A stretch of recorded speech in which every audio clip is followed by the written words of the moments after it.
Deixa eu conversar agora com o especialista em segurança pública, Jaime Fusco. Jaime, obrigada por conversar aqui com a gente. Se voltou essa discussão de GLO, a garantia da lei e da ordem, eu lembro que a gente teve, né, Forças Armadas, ou enfim, autoridades enviadas pelo governo federal atuando logo ali no início, se eu não me engano, no primeiro ano, pelo menos agora, desse Lula 3, chamado Lula 3. Realmente adianta? Adianta a GLO? Adiantaria a GLO nesse momento? O que deveria ter sido feito antes? Como o governo federal deveria ter respondido e podendo ajudar ao governo estadual nesse combate ao crime organizado? O quanto realmente a GLO é tão eficaz assim como estão cobrando nesse momento? Boa tarde, bem-vindo por aqui. Boa tarde, Paulo. O prazer é meu, a você e a todos os seus ouvintes. A situação é bem complicada, né, Paulo? A gente está testemunhando pelos discursos aí uma situação atípica. Acho que o colapso da bolha estourou. E como que o governo federal pode ajudar? Na integração das polícias. A Polícia Federal ela precisa ser utilizada, não só o blindado, mas ela precisa ser utilizada como um todo, né? A inteligência da Polícia Federal, todas as formas que a gente tem, elas precisam ser utilizadas. E no passado não funcionou. A intervenção não funcionou. Muito complicado, porque é uma equação, Jaime, que parece não fechar, né? A sociedade cobra por mais segurança e combate ao crime organizado. Ao mesmo tempo, tem especialistas falando, olha, o crime organizado hoje não está mais só nas comunidades. Está em grandes bairros, em bairros nobres, mas muitos ainda em comunidades. Aí se cobra investimento, investigação, se cobra uma ação da polícia. Mas a polícia não está tão equipada quanto os próprios criminosos, né? Vide os fuzis que são apreendidos, a questão dos drones ontem que atacaram também os policiais. Aí tem civis no meio do caminho todo, pessoas que moram nessas comunidades que nada tem a ver com isso, mas são comunidades onde a polícia não consegue entrar. Então, como que ela entra? Aí eles fogem novamente pelo mesmo lugar de mata que aconteceu há 15 anos, ou seja, um buraco que nunca foi coberto.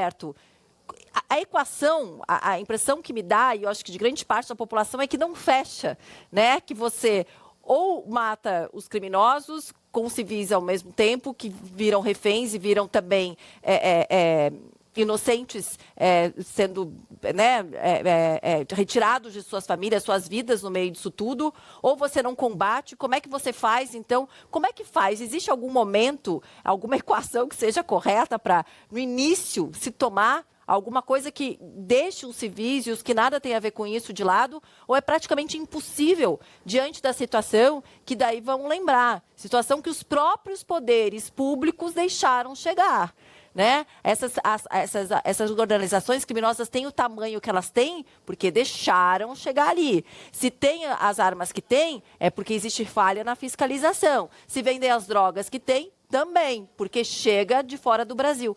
Qual que é a equação que fecharia, né, para a gente conseguir combater o crime organizado sem a sociedade civil, que nada tem a ver com isso e só quer segurança, não virar refém e vítima?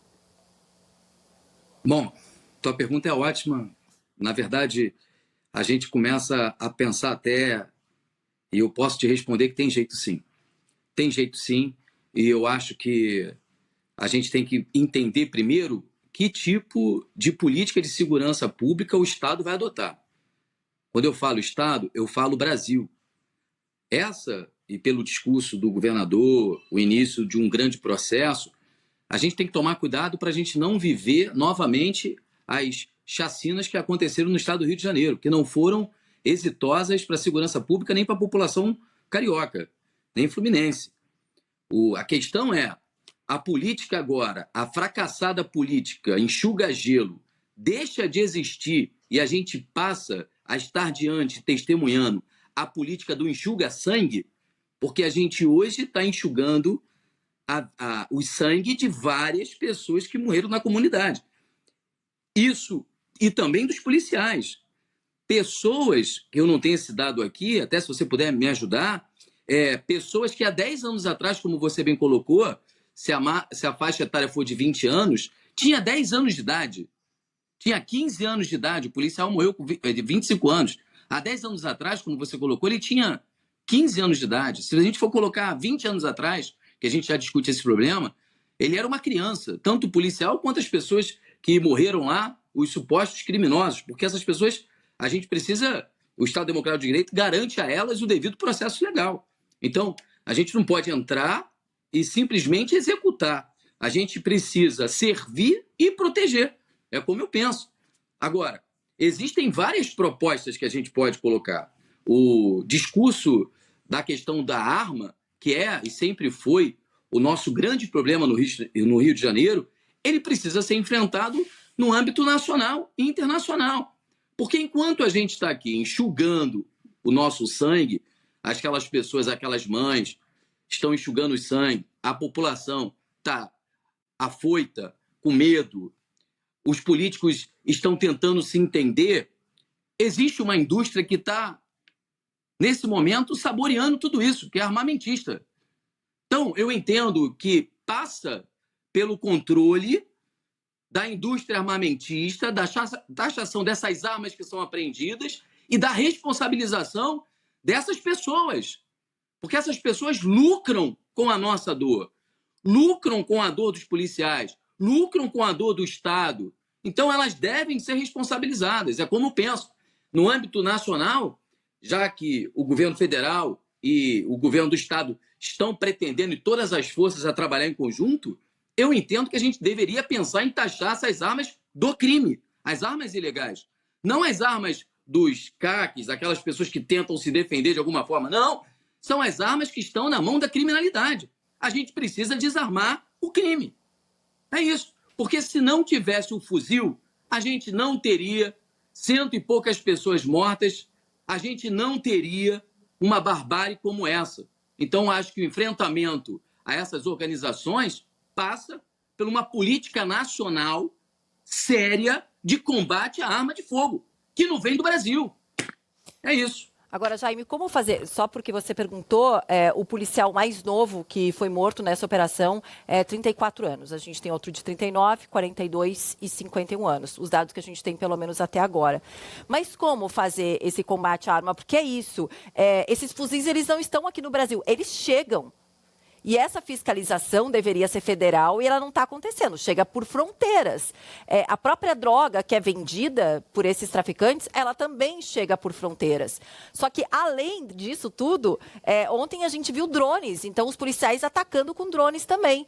Como fazer essa fiscalização? Como manter? Porque, como você bem lembrou, há alguns anos a gente teve a discussão de CACs e uma parte da população não querendo, e, na verdade, esses CACs, que muitas pessoas acabam condenando, são pessoas que você tem que manter a arma dentro de casa, trancafiada, não municiada, não pode levar ela para cá e para lá, ou seja, né, tem um monte de regra dentro dessa legislação, o que não acontece com regras com bandidos armados no Brasil, quando eles são pegos armados, fazendo um roubo na esquina ou com um fuzil, como está acontecendo, inclusive, aqui em São Paulo, no bairro do Morumbi, muitos sabendo que algumas portas de casa são blindadas, estão entrando com fuzis também.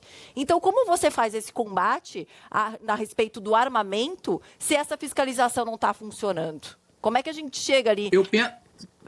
Pode falar. Obrigado. Eu penso que a gente deveria criar uma forma de taxar essas armas apreendidas. Foram apreendidos tantos fuzis. A indústria que fabricou esse fuzil, ela deve ser inscrita na dívida ativa. Ela deve prestar conta para quem ela vendeu esse fuzil. Porque a arma não dá em árvore. Entende? Então você está certíssima. A gente precisa controlar, só que a gente precisa controlar o dinheiro. A arma, ela é comprada e a pasta da droga para a produção da cocaína com dinheiro. Eu não vi nenhuma apreensão de dinheiro numa operação dessa magnitude. Isso é um dado que me preocupa. Por quê? No momento que você consegue chegar numa contenção de armas, de drogas e de o que dá início ali, o que dá a entender que é uma quadrilha com toda a estrutura dela, cadê o dinheiro da quadrilha? Né? Se essas quadrilhas, se ali é um comércio, e por diversas matérias de jornal, que a gente vem ao longo de mais de 2 décadas vendo, se ali era um comércio de drogas, cadê o dinheiro dessa droga? Esse dinheiro não foi apreendido? A polícia também precisa dar conta desse dinheiro, porque eu penso que a apreensão de dinheiro, como aconteceu, como você bem colocou, em São Paulo, a Polícia Federal atuou e conseguiu apreender e prender e várias cifras milionárias de uma organização criminosa de São Paulo. Aqui no Rio de Janeiro, o que me preocupa é que a gente teve muita arma apreendida, muita gente executada ou morta, e aí o Ministério Público vai avaliar isso, e eu não vi dinheiro apreendido até agora. Então, precisa focar na questão da lavagem de dinheiro, porque é com dinheiro que ele compra droga e arma. Ou seja, tirar o dinheiro desse criminoso para que ele não consiga comprar esse armamento falsificado, né? Ou, enfim, fora aqui do Brasil.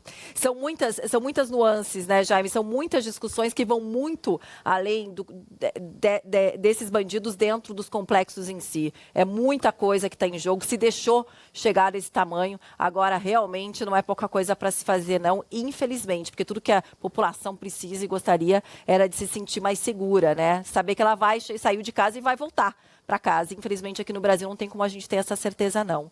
Obrigada, viu, Jaime, por conversar aqui com a gente. Até a próxima. Até a próxima.